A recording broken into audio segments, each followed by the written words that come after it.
대부분 소고기, 돼지고기, 이런 고기 등을 많이 먹어야 체력이 보충되고 건강에 이롭다고 알고 계시는 분들도 많으실 거예요. 하지만 붉은 고기에는 포화지방과 같은 유해 물질이 포함되어 있을 수 있고, 이는 췌장암의 위험 요소로도 작용할 수 있기 때문에 굳이 고기를 섭취를 안 하셔도 되는데, 소고기, 양고기는 고지방식으로 분류가 되기 때문에 특히 지방이 많은 부위는 췌장암 위험과도 관련이 있을 수가 있고, 햄, 소시지 등 가공된 붉은 고기가 제일 안 좋죠. 세계보건기구 WHO에서는 발암물질 1급으로 등재가 되어 있어요. 그만큼 피하시는 게 좋은데 안전한 조리법으로 적당히 드시는 게 가장 좋습니다. 아무래도 고탄수화물식과 당이 많이 들어간 음식을 섭취하게 되면 혈당이 급격하게 상승되고, 이를 조절하기 위해서 췌장에서 많은 양의 인슐린을 분비하기 때문에 이 과정이 반복되면 과도하게 자극을 받아 손상도 입을 수가 있고, 인슐린 수치도 지속적으로 높을 경우에는 췌장암 발생과도 관련이 있다고 해요. 그리고 이러한 습관은 체중 증가와 비만, 당뇨병의 발생의 위험률도 높일 수가 있는데, 이런 증상이 있다면 췌장암의 신호일 수가 있어요. 바로 병원 가셔서 진료를 한번 받아보시는 것을 추천드리겠습니다. 침묵의 살인자라는 별명을 가지고 있고, 의사들도 무서워하는 최악의 암이 무엇인지 알고 계신가요? 모든 암을 통틀어 완치율, 5년 내의 생존율 모두 최하위를 차지한 췌장암. 췌장암은 소화기관의 일부인 췌장에 발생하는 암으로 길쭉한 모양을 하고 있고, 소화를 돕는 아밀라제와 같은 효소와 혈당 조절에 중요한 인슐린과 같은 호르몬을 분비하는 역할을 해요. 서양인에 비해 동양인에게서 흔히 많이 발생된다고 알려져 있다고 하는데, 그 이유는 인종에 따른 췌장 길이와 특성 때문이고, 구조적으로 쉽게 췌장암에 노출된 확률이 높은 민족이라고 해요. 췌장암이 무엇인지, 어떤 방법으로 예방할 수 있는지 관심과 주의를 기울일 필요가 있어요. 침묵의 암이라고 불리는 췌장암이 무섭고 위험한 이유는 여러 가지 특징들 때문에 조기 발견이 굉장히 어렵기 때문인데, 초기 증상이란 게 거의 없어요. 발견되면 이미 한 3기에서 4기인 경우가 대부분이라고 하고, 그 이유는 췌장이 우리 복부 깊숙한 곳에 위치해 있고, 소장이나 대장, 십이지장, 위비장 등에 둘러싸여 있어서 다른 장기와는 달리 육안으로 증상을 확인하기가 굉장히 힘들다고 해요. 종양이 췌장의 또 머리 부분에 위치할 경우 담관을 막아서 명확한 증상을 유발시키기도 한데, 몸통이나 꼬리 쪽에 생길 경우에는 이렇다 할 증상이 나타나지 않을 수가 있어서 진단이 굉장히 힘들다고 해요.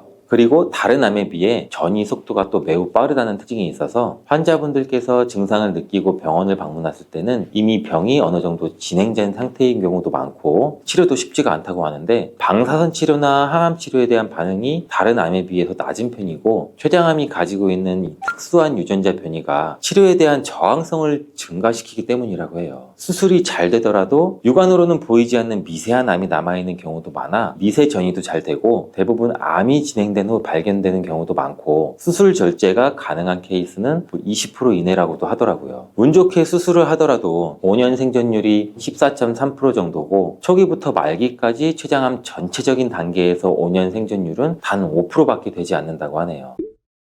암이 커지거나 다른 장기에 전이되기까지는 뚜렷한 증상이 거의 나타나지 않고, 증상이 나타난다고 하더라도 일반적인 생활 습관으로 인해 나타날 수 있는 평범한 증상들도 많이 있기 때문에 무시되거나 우리가 쉽게 알아차리기가 쉽지 않다는 것이 현실인데, 굳이 초기 증상 췌장암의 신호를 빨리 분류한다면 비교적 빨리 발견되는 증상이 황달이라고 해요. 빨리 발견되는 이유는 췌장이 머리 쪽에 암이 생기게 되면 쓸개즙이 지나가는 관이 가까이 있어 부위가 점차 커지면서 담관을 막거나 압박을 할 수가 있다고 해요. 이로 인해서 쓸개즙이 제대로 흐르지 못하고 피부와 눈이 노랗게 변하는 황달 증상이 생기기도 할 수가 있다는데, 이 증상은 쉽게 눈에 띄기도 하고 환자도 몸에 이상이 느꼈다는 것을 빨리 알아차리기가 쉬워서 암을 빨리 발견할 가능성도 높다고 해요. 반대로 췌장의 몸통이나 꼬리 쪽에 암이 발생하면 이렇다 할 뚜렷한 초기 증상이 잘 나타나지가 않아서 발견이 늦어지는 경우도 많다고 하네요. 또한 평소에 흔히 겪을 수 있는 증상들이 많아 긴가민가 하다가 쉬쉬하는 경우도 많다고 하는데, 예를 들어 체중 감소, 소화불량, 식욕감퇴, 복통, 일반적인 소화기 문제나 피로와 비슷해서 무시되기가 굉장히 쉽죠. 하지만 이유 없는 소화장애가 지속이 되고, 평소 식습관이 자극적이고 불규칙한 습관들이 많고, 가족력이 있다면 더더욱 주의가 필요한 증상들이에요. 췌장은 아밀라아제와 리파아제 같은 소화 효소를 만들어서 우리가 먹은 음식은 잘게 분해하고 영양분을 흡수하도록 돕는 중요 기관인데, 췌장에 문제가 생기면 소화를 돕는 효소를 충분히 만들어내지 못하겠죠. 그래서 음식이 잘 소화되지 않고 음식을 먹더라도 속이 더부룩하거나 불편해질 수가 있어요. 췌장암이 커지게 되면 췌장 주변에 있는 소화기관을 압박해서 이로 인해 음식이 소화기관을 통과하는 과정이 느려지거나 방해를 받아 소화가 원활하게 이루어지지 않게 되고, 암이 진행되면 우리 신체에서는 암을 인식해 염증 반응을 일으킬 수가 있기 때문에 소화 기능을 포함한 여러 신체 기능에 영향을 미쳐서 식욕이 떨어지는 등의 증상이 발생될 수가 있는 거죠. 다음으로는 누웠을 때 느껴지는 허리 통증을 꼽을 수가 있는데, 그 이유는 췌장의 위치와 암의 성장 방향 때문이에요. 췌장은 깊숙이 위와 척추 사이에 위치해 있고, 췌장에 생긴 종양이 커지게 되면 췌장 뒤쪽에 있는 신경이 척추를 압박할 수도 있다고 해요. 그래서 허리 통증도 유발할 수가 있고, 평소 근육통과는 다르게 깊고 지속적이면서 뒤쪽에 위치한 후복막 장기이기 때문에 눌렀을 때 당연히 아프진 않을 수는 있다는 특징을 갖는데, 그리고 갑작스럽게 당뇨가 생겼다면 췌장암을 의심해 볼 수가 있어요. 이 또한 췌장의 기능과 암의 진행 방식의 관련이 굉장히 큰데, 췌장은 소화효소와 더불어서 인슐린과 같은 호르몬을 분비하는 굉장히 중요한 역할을 하는 기관이에요. 이 인슐린은 혈당을 조절하는 기능을 하지만 췌장암이 발생되면 췌장의 인슐린 생성세포에도 영향을 미쳐서 인슐린 생산도 방해할 수가 있어요. 인슐린이 충분히 분비가 되지 않으면 혈당이 높아질 수밖에 없고 당뇨병을 유발하는 원인이 되기도 하겠죠. 그렇다고 당뇨가 오래되면 무조건 췌장암으로 발전되거나 췌장암 전 단계가 당뇨일 수가 있다는 것은 아니에요. 췌장의 기능이 저하되면 체내에서 인슐린에 대한 저항성도 생기고 인슐린 분비에 문제가 일으킬 수가 있기 때문에 혈당을 효과적으로 낮추지도 못하고 인슐린이 제대로 작동되지 않아서 없던 당뇨가 갑자기 생기기도 한다는 거예요. 혹시 치주질환이 췌장암과 연관이 있다는 이야기를 들어보신 분도 계신가요? 치주질환이 있는 분은 반드시 췌장암에 걸리는 게 당연히 아니지만 일부 연구에서는 췌장암의 위험 요인 중 하나로 제시가 되기도 했어요. 그 이유는 치주질환이 발생하게 되면 이 구강 내 만성적인 염증도 유발하는데, 이 염증은 정신질환과도 연관될 수 있고 구강 내 박테리아와 독소로 인해서 체내 염증 반응도 증가시킬 수 있다고 해요. 치주질환은 췌장암뿐만 아니라 폐암, 위장암 등 다양한 암의 발병에 영향을 미칠 수가 있는데, 이가 썩은 것이 없고 잇몸이 튼튼해야 전신 건강에 좋다는 말이 있듯이 정기적인 치과 검진과 평소 구강 관리도 잘 하는 것이 중요합니다. 어떤 병이든 예방을 하기 위해서는 좋은 것보다도 나쁜 것을 피하고 하지 않는 것이 중요한데, 췌장암 예방을 위해서 꼭 끊어야 하는 음식들도 있습니다. 가장 대표적인 것이 술과 담배입니다. 흡연은 췌장암의 발생 위험을 크게 증가시키는 중요한 요인으로 작용하고, 그 이유는 발암물질에 직접적으로 노출되는데, 담배 연기에는 수천 가지 화학물질이 포함되어 있는 거 아시죠? 그중 약 70여 개가 발암성으로 알려져 있는데, 이러한 발암물질은 체내에서 흡수돼서 췌장세포에 도달해서 DNA 손상까지 유발하게 되죠. 그로 인해서 세포가 비정상적으로 변형되고 암세포로도 발전될 가능성이 높아지겠죠. 연구에 따르면 흡연자들은 비흡연자에 비해서 췌장암 걸릴 확률이 2배에서 3배 정도 높고, 흡연량이나 기간이 많아질수록 위험도는 더 증가한다고 해요. 금연 후 10년에서 15년 정도 시간이 지나면 췌장암 위험률이 비흡연자 수준으로 가까워진다고 하니 흡연이 직접적인 원인 중 하나가 될 가능성이 있다는 말이겠죠. 또한 음주는 아시다시피 간암을 포함한 여러 종류의 암과도 관련이 있는데, 특히 만성 음주로 인한 만성 췌장염은 췌장세포를 지속적으로 손상시키고 이로 인해 세포의 유전자변이나 기능장애도 유발시킬 수가 있겠죠. 만성 췌장염은 췌장암의 중요한 위험인자로 알려져 있기 때문에 음주로 인해 염증과 손상이 누적되면 암 발생 위험률이 당연히 높아질 수밖에 없고, 이 외에도 고탄수화물식, 당이 많이 들어간 음식 등을 피하시는 것이 좋고, 포화지방이 많이 들어있는 붉은 고기를 과량 섭취하는 것도 피하시는 게 도움이 돼요. 대부분 소고기, 돼지고기 이런 고기 등을 많이 먹어야 체력이 보충되고 건강에 이롭다고 알고 계시는 분들도 많으실 거예요. 하지만 붉은 고기에는 포화지방과 같은 유해물질이 포함되어 있을 수 있고, 이는 췌장암의 위험 요소로도 작용할 수 있기 때문에 굳이 고기를 섭취를 안 하셔도 되는데, 소고기, 양고기는 고지방식으로 분류가 되기 때문에 특히 지방이 많은 부위는 췌장암 위험과도 관련이 있을 수가 있고, 햄, 소세지 등 가공된 붉은 고기가 제일 안 좋죠. 세계보건기구 WHO에서는 발암물질 1급으로 등재가 되어 있어요. 그만큼 피하시는 게 좋은데 안전한 조리법으로 적당히 드시는 게 가장 좋습니다. 아무래도 고탄수화물식과 당이 많이 들어간 음식을 섭취하게 되면 혈당이 급격하게 상승되고 이를 조절하기 위해서 췌장에서 많은 양의 인슐린을 분비하기 때문에 이 과정이 반복되면 과도하게 자극을 받아 손상도 입을 수가 있고 인슐린 수치도 지속적으로 높을 경우에는 췌장암 발생과도 관련이 있다고 해요. 그리고 이러한 습관은 체중 증가와 비만, 당뇨병의 발생의 위험률도 높일 수가 있는데 비만과 당뇨병은 췌장암의 주요 위험 요소로 알려져 있기 때문에 균형 잡힌 식단을 유지하는 게 매우 중요해요. 그렇다면 췌장암을 예방할 수 있는 균형 잡힌 식단에는 어떤 것이 있을까요?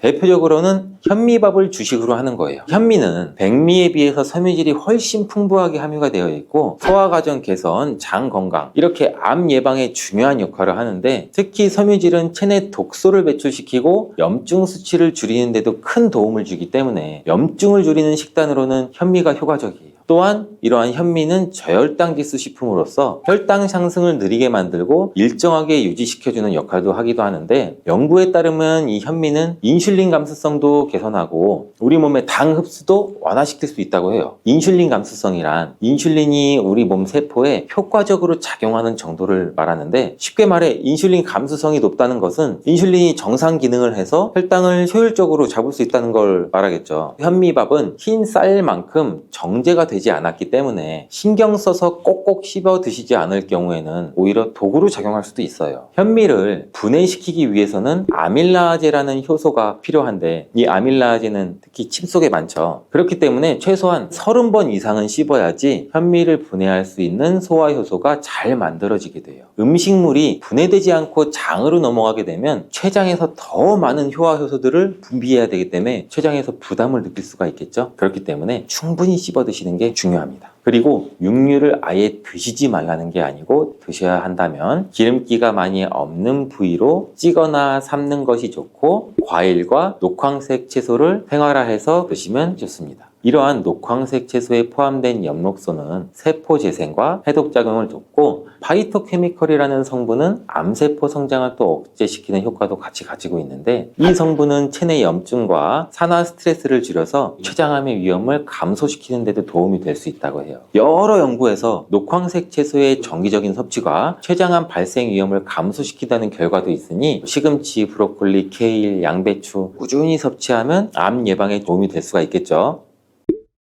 노년에 걸리고 싶지 않은 질환 1위인 치매, 주로 알츠하이머병과 같은 퇴행성 뇌질환에 의해서 발생이 많이 되면서 나이가 들수록 이 발병 위험이 높아진다고 해요. 치매는 단순한 기억력 감퇴가 아니라 우리가 흔히 일상생활에 큰 영향을 미치는 문제로도 발전할 수 있기 때문에 예방이 굉장히 중요한데 이 치매는 나이가 들어서만 발생하는 질환이 아닌 거 아셨나요? 특히 40대 후반부터는 이 치매의 위험 요소가 누적되는 시기인데 이 시기에 치매를 예방하기 위한 운동과 생활 습관을 개선하는 게 치매 예방에 매우 큰 도움이 될 수 있어요. 치매 예방에 좋은 유산소 운동 3가지를 바로 소개해 드릴게요. 건강한 습관이 항상 나를 만든다. 건강한 삶을 원하시면 지금 바로 구독을 눌러주세요. 이렇게 하루 1분만 하시면 뇌 기능이 살아나고 치매가 예방됩니다. 혹시 기억력이 요즘 들어 안 좋아졌다고 느끼시는 분 있으신가요?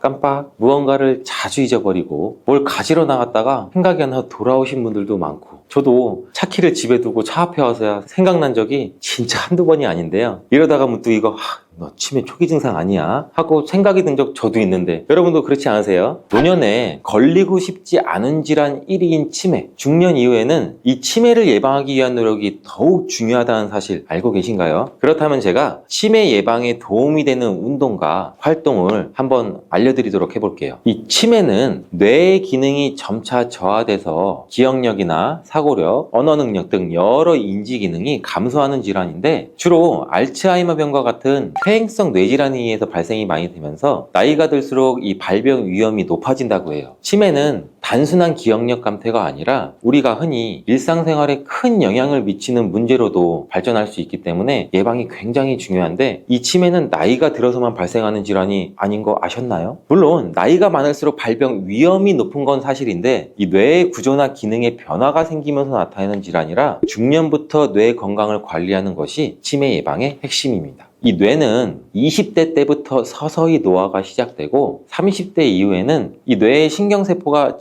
점차 줄어들기 시작하는데, 그래서 이 중년부터 정신적, 신체적 자극을 계속적으로 주지 않으면 이 뇌의 기능이 빠르게 저하될 수가 있거든요. 특히 40대 후반부터는 이 치매의 위험 요소가 누적되는 시기인데, 이 시기에 치매를 예방하기 위한 운동과 생활 습관을 개선하는 게 치매 예방에 매우 큰 도움이 될 수 있어요. 이미 중년이 지나신 노년분들, 치매를 예방하기에는 너무 늦었다고 생각이 드시나요? 혹은 경미한 증상이 있으시다고 생각되시는 분들 주목해주세요. 노년기 분들 또한 이 기억력 감퇴를 막을 수 있게 뇌를 꾸준하게 자극하고 신체를 건강하게 유지하는 습관을 만드시고 적절한 치료를 하신다면 진행을 늦추거나 관리하실 수 있어요. 혹시 치매를 예방하는 습관 중에는 운동이 그래도 가장 중요한 부분을 차지한다는 거 알고 계셨나요? 이 운동이 치매 예방에 미치는 효과가 크다는 것은 굉장히 많은 연구와 논문들로 인해서 밝혀졌는데, 우리나라에서 메인 병원 중에 하나죠. 삼성서울병원에서는 한국인이 치매에 걸리는 가장 큰 원인이 신체활동 부족이라고 연구 결과를 내놓은 적도 있어요. 이 연구에서는 신체활동 부족이 치매 발병 요인의 약 8.1%를 차지했고, 당뇨병과 고혈압 수치랑 비교했을 때 당뇨병은 한 4.2%, 고혈압은 2.9%라고 해요. 이에 비해서 월등히 높은 비율이죠. 그렇다면 이렇게 치매 예방에 중요한 운동, 하루에 한 번씩 근처 공원으로 우리 모두 가벼운 산책하시는 분들 있으시죠? 이런 걷기 운동이 과연 치매 예방에 도움을 줄까요? 아쉽게도 여러 전문가들이 얘기하는 치매 예방 운동은 천천히 뒷짐지고 걷는 것보다는 산보가 아니죠. 조금 강도가 있는 유산소 운동입니다. 이 유산소 운동은 뇌에 산소와 영양분을 공급해서 혈액순환을 촉진시키고 우리 뇌 건강을 유지하는 데 매우 중요한 역할을 하는데, 이렇게 가볍게 걷는 것보다는 심장 박동수가 조금 더 올라가고 숨이 조금 가빠오는 정도를 얘기하는 거예요. 지금 제가 말씀드리는 건. 이런 운동에는 어떤 게 있을까요? 치매 예방에 좋은 유산소 운동 3가지를 바로 소개해 드릴게요.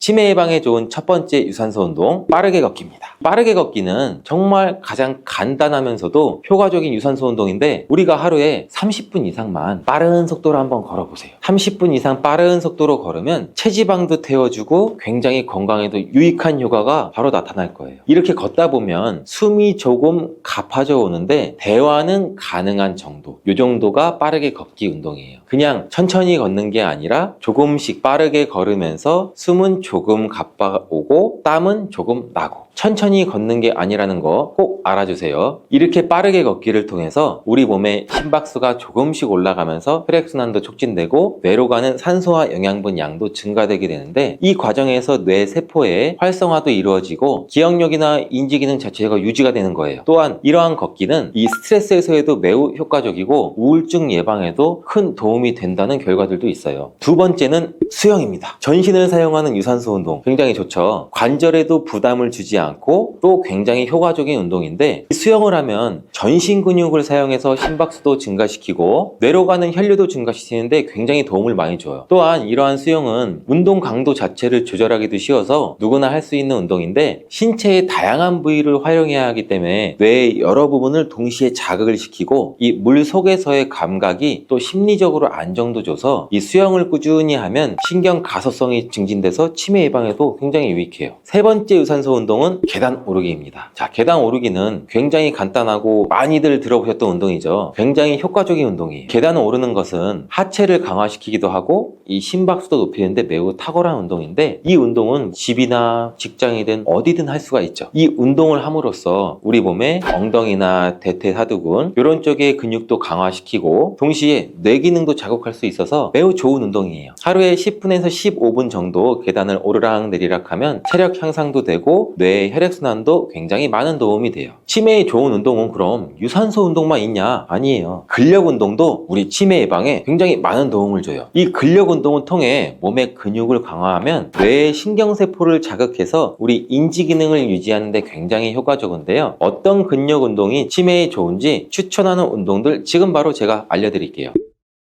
첫 번째로 근력 운동은 저항 밴드 운동이에요. 저항 밴드가 뭔지 생소하시는 분들도 계시죠. 근데 이 저항 밴드라는 건 주위 생활용품에서 쉽게 구매할 수가 있는 고무 탄성이 있는 밴드인데, 쉽게 말해 노란 고무줄이 굉장히 크고 두껍게 있다고 보시면 돼요. 이런 밴드도 가격도 부담스럽지도 않고 부피도 작고 가벼워서 실은 요가나 체조를 좋아하시는 분들은 집에 하나씩 가지고 있는데, 이 저항 밴드를 활용하면 근력 운동도 쉽게 할 할 수 있어요. 이 운동은 팔과 다리, 복부, 다양한 부위를 운동할 수도 있고 또 관절에 무리도 가지 않으면서 근육을 강화할 수 있는데 집에서도 이 밴드 하나면 간단히 할 수 있어 꾸준히 실천하기 굉장히 좋은 운동이에요. 이 저항밴드를 이용한 운동은 정말 유튜브에서도 굉장히 많이 다양하게 나와 있으니까 찾아보면서 운동법을 익히시는 것도 굉장히 중요합니다. 하루 10분에서 15분 정도 이 저항밴드를 이용한 운동을 하면 근육도 강화시키고 우리 뇌의 신경 연결도 자극할 수 있으니 꼭 한번 해보세요. 두 번째 추천하는 운동은 스쿼트입니다. 운동에 관심이 있으신 분들은 굉장히 많이 아시는 운동이죠. 아닌 분들도 한 번씩은 뭐 들어보신 적은 있으실 텐데 스쿼트는 말 그대로 앉았다 일어났다예요. 이 스쿼트는 하체 운동으로 전신 운동의 기초가 되는 굉장히 중요한 운동인데 이 스쿼트는 하체를 강화하는 대표적인 운동인데 이 하체 근육을 강화함으로써 뇌와 신경 시스템의 활성화를 도와주게 돼요. 별다른 장비 없이도 할 수 있는 이러한 스쿼트는 이 본인의 체중을 이용해서 하체뿐 아니라 코어와 상체의 안정성도 강화할 수 있고 이러한 운동을 할 때는 우리 뇌는 여러 근육과 신경망을 동시에 조정하게 돼요. 그래서 뇌의 신경 네트워크를 강화하는 효과도 있어요. 하지만 이렇게 좋은 스쿼트도 본인의 몸 상태, 관절 상태, 근육 상태에 따라서 하셔야 되는데 처음 하시는 분들은 너무 무리하지 마시고 스쿼트도 자세가 굉장히 중요해요. 그 자세도 검색하시면은 굉장히 바른 자세도 많이 나와 있으니 꼭 바른 자세로 하루에 10회, 20회 본인의 상태에 맞게끔 늘려가면서 천천히 스쿼트를 실천하면 우리 하체 근육과 함께 체력 향상과 뇌기능 유지를 동시에 할 수 있습니다. 치매에 좋은 운동 이외에도 치매 예방을 위한 여러 가지 신체 활동들이 있는데 바로 손운동, 균형운동, 글쓰기를 통해 우리 뇌를 자극하는 거예요. 어떻게 하는 거냐고요? 제가 지금 바로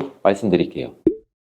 첫 번째 활동은 손운동이에요. 손은 뇌와 밀접한 관계가 있는 부위인데 우리 애기들한테 하는 잼잼 있죠. 이 운동이 뇌 발달에 굉장히 좋은 영향을 준다는 거 들어보신 분들도 굉장히 많으실 거예요. 이렇게 우리가 손을 많이 사용하게 되면 이 뇌의 감각과 운동 기능을 자극할 수 있는데 쉽게 하실 수 있는 손 운동에는 예를 들어 뭐 그림 그리는 거, 또 뇌랑 같이 이렇게 할 수 있는 퍼즐 맞추기, 뜨개질, 바느질 굉장히 다양한 게 있죠. 손으로 하는 활동들은 뇌를 자극하고 인지 기능을 유지하는 데 굉장히 효과적이고 또한 이 손운동은 뇌의 신경회로를 활성화시켜서 뇌 기능을 개선하는 데 큰 도움이 돼요. 두 번째 활동은 균형 운동이에요. 이 균형을 잡는 운동은 낙상을 예방하고 신체의 협응력을 향상시키는데 굉장히 효과적인데 특히 한 발로 서기, 태극권 같은 거고도 막 이런 식으로 한 발로 서서 하시죠. 이 태극권 같은 이런 운동들은 균형을 잡으면서 동시에 또 뇌도 자극해줘요. 이 균형 운동을 꾸준히 하면 우리 코어도 같이 기를 수도 있고 공간인식 능력도 향상되고 치매 예방뿐 아니라 낙상 예방에도 도움이 되므로 노년분들한테는 특히 더 필요한 운동이라는 거 꼭 기억해 주세요. 그리고 세 번째 활동은 글쓰기입니다. 이 글쓰기는 우리 뇌의 창의성, 기억력, 집중력을 자극하는데 매우 효과적인 활동인데요. 일기쓰기나 창작쓰기, 글쓰기 이런 걸 통해 우리 뇌의 신경회로를 활성화시키고 인지능력 또한 향상시킬 수 있어요. 또한 펜을 잡고 글을 쓰는 데는 손의 미세한 근육까지 조절해서 사용하게 되는데 이렇게 섬세한 영역의 근육을 사용하는 것은 우리 뇌의 여러 가지 부분들에 상호작용을 하게 돼서 매일 일정 시간을 할애해서 글을 쓰는 것은 뇌를 자극하는 굉장히 훌륭한 방법이에요. 혹시 일기나 글쓰기에 소질이 없으신 분들 있으신가요? 이런 분들은 좋아하는 시집이나 문구를 따라쓰기, 필사하는 것만으로도 뇌에 좋은 자극도 주고 우리 마음도 편안해지잖아요. 무엇을 써야 좋을지에 대한 걱정은 하시지 마세요. 자유롭게 쓰고 싶은 거 쓰시면 돼요. 이렇게 치매에 좋은 운동과 활동에 대해 알아봤는데 그렇다면 치매를 악화시키는 습관이 있다는 거 아시나요? 3살 뻘은 8까지 간다는 말 많이 들어보셨죠? 한번 버릇을 들여놓으면 고치기는 굉장히 힘들어요. 그래서 제가 매일 말씀드리죠. 좋은 습관을 가지는 게 가장 중요하다고. 치매의 안 좋은 습관 꼭 알아두고 반드시 피해야 합니다. 치매 발병을 가속화시키고 반드시 피해야 할 습관 뭐가 있는지 제가 지금 바로 알려드릴게요.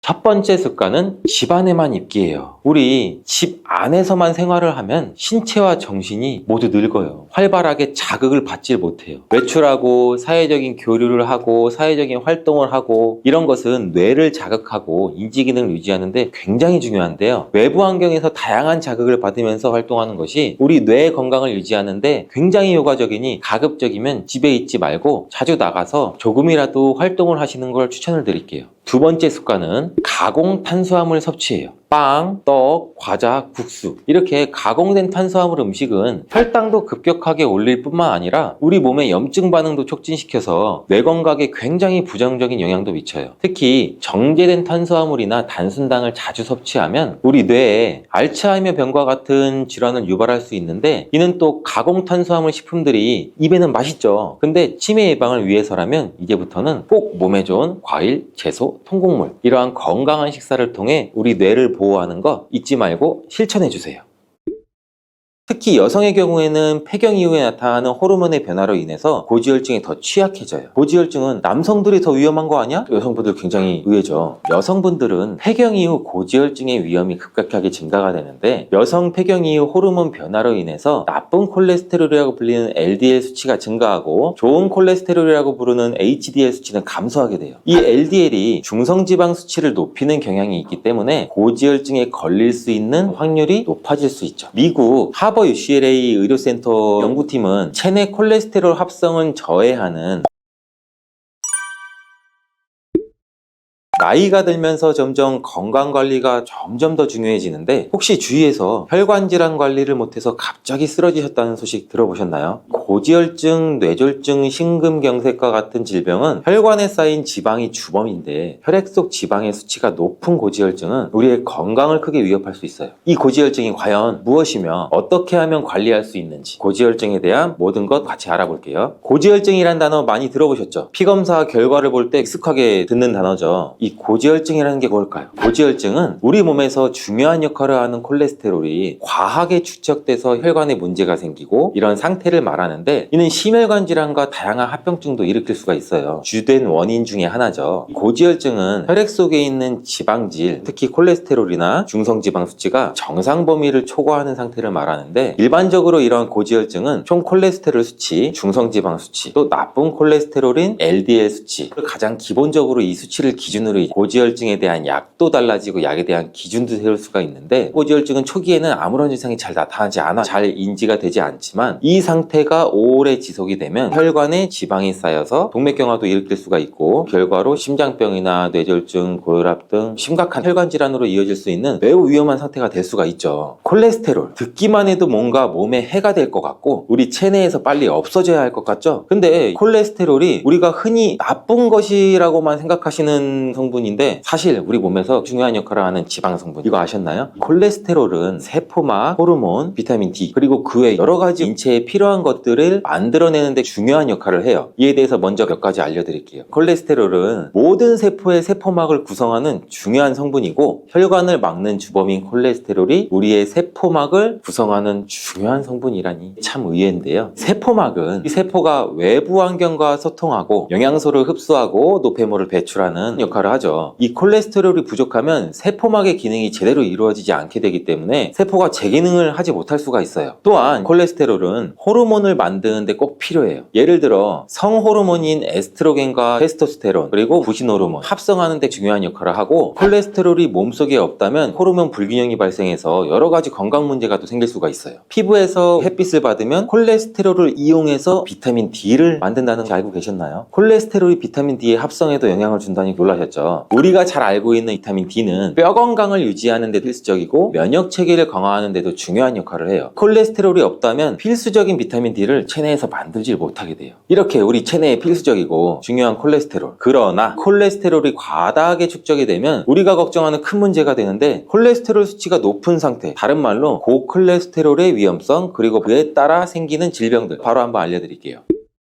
고콜레스테롤은 단순히 숫자상으로 높을 뿐만 아니라 실제로 혈관 건강에 심각한 영향을 미칠 수 있다는 거 다들 알고 계시죠? 고지혈증이 지속이 되면 혈관에 지방이 축적되어 혈관이 좁아지고 딱딱해지고 결국 동맥경화증이 발생하게 되는데, 동맥경화증은 혈관이 딱딱해지고 좁아져서 혈액이 원활하게 흐르지 않게 만드는 질환이에요. 이로 인해서 발생할 수 있는 위험 질환 3가지 바로 알려드릴게요. 첫 번째는 심장병이고, 심장병은 고지혈증과 매우 밀접한 관련이 있어요. 고지혈증은 심장 심장병의 발병에 아주 큰 영향을 주는데, 이로 인해서 혈관벽에 지방이 축적되면 혈관이 좁아지거나 막히게 된다는 거 알고 계시죠? 혈액의 흐름이 원활하지 않게 되고, 이로 인해서 심장에 산소 공급도 부족해지고 결국엔 심장마비, 협심증, 심근경색, 심혈관 질환이 발생할 수 있죠. 고지혈증이 유발할 수 있는 질환 두 번째는 뇌졸중이에요. 뇌졸중에는 뇌의 혈액이 제대로 공급되지 않을 때 발생될 수 있는데, 고지혈증으로 인해 혈관이 좁아지거나 막히게 되면 뇌로 가는 혈액이 차단될 수가 있겠죠. 그렇게 되면 뇌졸중의 발생 위험도 높아지고, 특히 동맥경화로 인한 혈전 생성이나 혈관도 막혀서 발생하는 뇌졸중인 허혈성 뇌졸중의 아주 큰 원인이 될 수도 있겠죠. 고콜레스테롤증으로 인해 생길 수 있는 질환 세 번째는 말초동맥질환이에요. 말초동맥질환 들어보셨던 분도 계시고 생소하신 분도 계신데, 이 질환은 다리나 팔과 같은 말초 부위의 혈관이 좁아지면서 혈액순환이 안 돼서 발생하게 되는데, 이 질환이 생기면 심하신 분들은 걸을 때 다리도 매우 아파요. 저리고 일상생활도 제대로 할 수가 없는데, 다리의 피부 변화나 상처도 잘 아물지 않고 무기력해지고, 일상적으로는 이런 수족냉증 같은 질환도 빈번하게 올 수가 있겠죠. 이렇게 무서운 질환을 일으키는 고지혈증, 과연 고지혈증이 생기는 이유가 무엇일까요? 고지혈증을 유발시키는 이유는 여러 가지가 있지만 식습관, 생활습관, 유전적, 환경적인 요인에 의해 발생할 수가 있는데, 이것 말고도 고지혈증을 일으키는 의외의 원인들 세 가지 바로 알려드릴게요.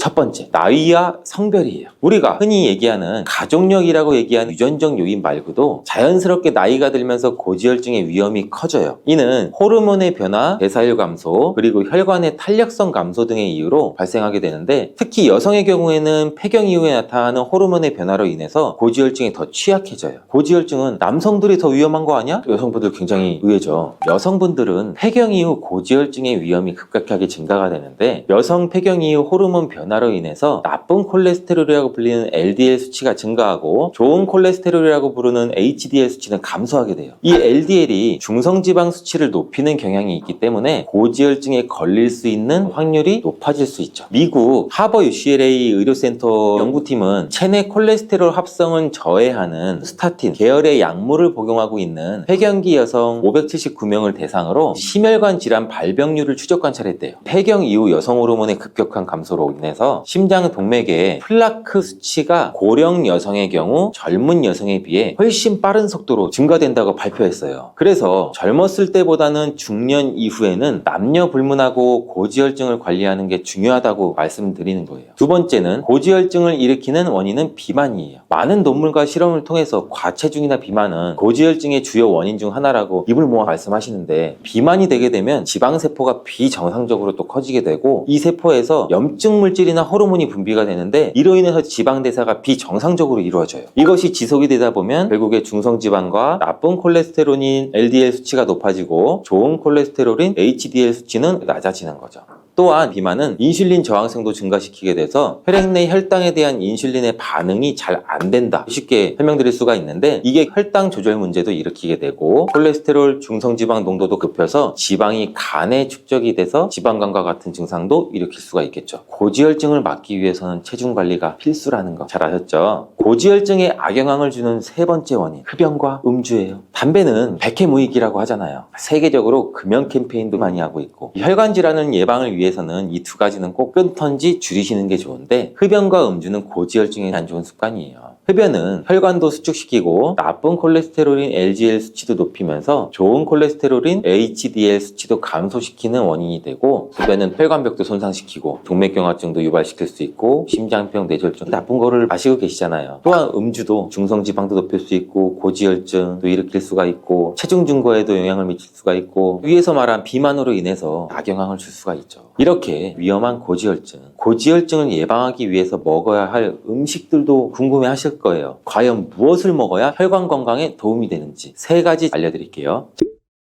첫 번째는 올리브유예요. 올리브유는 고지혈증 관리에 매우 유익한 음식인데, 기름이 혈관 건강에 도움을 준다니 신기하죠. 이 올리브유는 혈관을 건강하게 유지하고 혈중 콜레스테롤 수치를 개선하는 데 도움이 돼요. 올리브유는 불포화 지방산이 풍부하고 우리 몸에 안 좋은 콜레스테롤의 수치도 낮춰주고 좋은 콜레스테롤인 HDL 수치도 높이는 데 도움을 줘요. 특히 모노불포화 지방산이 풍부한 올리브유는 심혈관 건강에 좋은 영향을 줘요. 올리브유는 튀김을 할 때 사용하기에는 적절하지 않아요. 않아요. 샐러드나 드레싱, 구운 음식에 사용하면 좋고, 모든 음식이 그러하듯이 올리브유 또한 과유불급, 과도하게 섭취하면 칼로리가 높아질 수도 있고 적당량, 좋은 품질의 올리브유를 사용하는 것을 추천해 드릴게요. 고지혈증에 좋은 음식 두 번째는 생강이에요. 생강은 혈액순환을 촉진하고 콜레스테롤 수치를 낮추는 데 효과적인 거 알고 계셨나요? 생강은 항염증 및 항산화 성분이 풍부하다는 거 많이 들어보셨을 텐데, 이러한 생강의 성분으로 인해서 고지혈증도 개선되는 데 도움을 많이 줘요. 생강은 또한 혈액순환도 개선해주고 이로 인해 콜레스테롤 수치도 관리하는 데 도움을 줄 수 있고 심혈관 질환 예방에도 도움을 주는 성분을 가지고 있어요. 또 생강은 혈당도 안정화시키고 체중 관리에도 좋은 영향을 주는데, 이렇게 몸에 좋은 생강은 차로 마시거나 생강을 얇게 썰어 생으로 먹거나 생강즙도 만들어 드시는 것도 좋은 방법이에요. 심혈관 질환을 예방하는 데 좋은 음식 세 번째는 다시마예요. 여러분 다시마 좋아하시나요? 저는 다시마에 초고추장을 살짝 찍어 먹는 것을 좋아하는데, 이렇게 맛있는 다시마는 식이섬유와 미네랄이 풍부하고 혈압을 낮추는 데에도 도움을 주고 또 콜레스테롤 수치를 조절하는 데에도 매우 좋아요. 이러한 다시마는 알긴산이라는 성분이 포함되어 있어서 이 알긴산은 장에서 콜레스테롤 흡수를 억제해서 혈액 속의 콜레스테롤 수치를 개선해주는 효능도 있다는 사실 꼭 기억해 주세요. 이렇게 고지혈증을 예방하는 데 좋은 음식들을 알아보았는데, 몸에 좋은 것이 있다면 나쁜 것도 있겠죠. 사실 몸에 좋은 것을 먹는 것도 중요하지만 더 중요한 것은 몸에 안 좋은 것을 잘 알고 피하고 줄이는 게 필수죠. 혈관 건강을 위해서 꼭 피해야 할 음식을 두 가지 빠르게 알려드릴게요.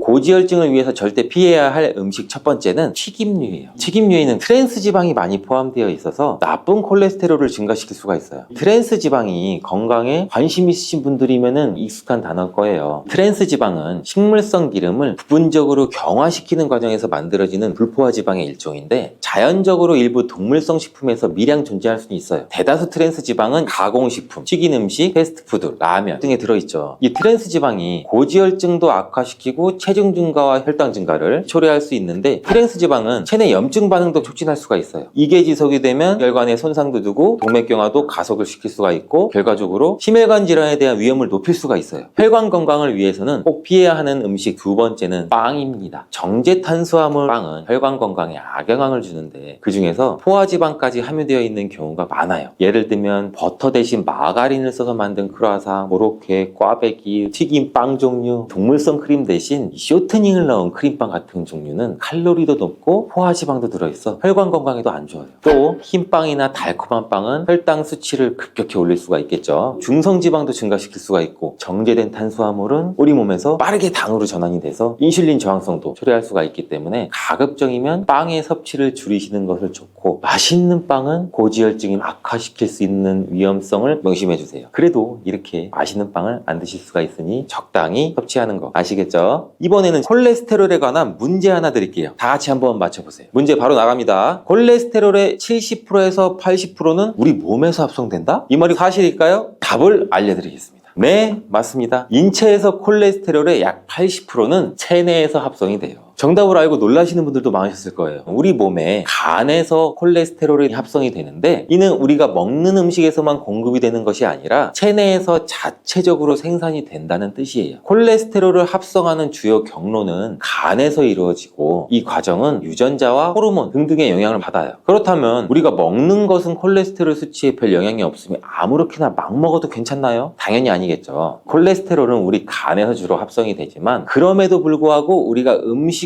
섭취하는 콜레스테롤인 식이 콜레스테롤도 일정 부분 영향을 미치겠죠. 예를 들어 고지방 음식을 많이 먹으면 체내 콜레스테롤 합성량이 증가할 수가 있고, 이러한 넘치는 콜레스테롤이 혈관에 쌓여서 심혈관 질환의 위험도 높이는 거죠. 그렇지만 식이 콜레스테롤이 체내 콜레스테롤 합성에 미치는 영향은 사람마다 다를 수가 있겠죠. 그래서 위에 소개해드린 혈관 건강에 좋은 음식과 나쁜 음식을 꼭 기억하시고, 좋은 식습관과 운동으로 체내 콜레스테롤 합성을 억제하는 방향으로 관리하는 게 좋다는 거 꼭 명심해 주세요. 이외에도 스트레스 관리는 고지혈증을 예방하는 데도 매우 큰 영향을 주는데, 스트레스에 장기간 지속되거나 장기간 노출되면 신체의 여러 시스템에 부정적인 영향을 미치게 돼서 심혈관 건강에도 영향을 미치게 돼요. 스트레스를 받게 되면 신체는 스트레스 호르몬인 코르티솔과 아드레날린을 분비하게 되는데, 이러한 호르몬들이 혈당과 지방 대사를 변화시키죠. 특히 이 코르티솔은 간에서 지방과 콜레스테롤을 합성하는 과정을 촉진을 시키고, 이로 인해서 혈중 콜레스테롤 수치도 높아지고 중성지방도 증가될 수가 수가 있죠. 또한 코르티솔은 인슐린 저항성도 유발할 수 있어 고혈당과 고지혈증을 악화시킬 수가 있으니 고지혈증 없이 건강하게 지내려면 스트레스를 최대한 피해 매일매일 즐겁게 생각하고 즐겁게 지내려고 노력하는 거 잊지 마세요.